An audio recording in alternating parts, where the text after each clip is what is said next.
$7 million. That's how much funding is being cut from the Mass Department of Public Health for survivors of domestic and sexual assaults. That's according to Jane Doe Inc., which is going to be holding a press conference here on the front steps of the State House. They say the cut in the state budget represents a 10% reduction in resources for survivors and the organizations that provide them services. The big thing is it's going to deeply impact DV shelters in Massachusetts. So our programs who are shelter are supporting people with housing, are supporting people with hotline safety planning, and also culturally specific programs who do that work with limited English-speaking populations or working with LGBTQ plus survivors. They say if the governor or the legislature don't act soon, the programs could start feeling the cuts next month.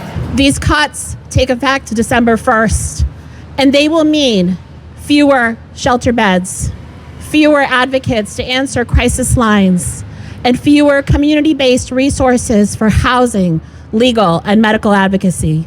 As a Commonwealth, we must do everything in our power to ensure these services remain accessible, responsive, and fully funded.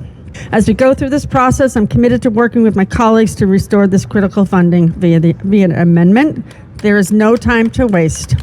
This loss in funding comes during a time when federal funding is already being cut, but organizers say these cuts are not a trickle effect, but rather these are choices being made at the state level. At the State House, I'm James Rojas. For more, ask Alexa to play WBZ News Radio on iHeartRadio.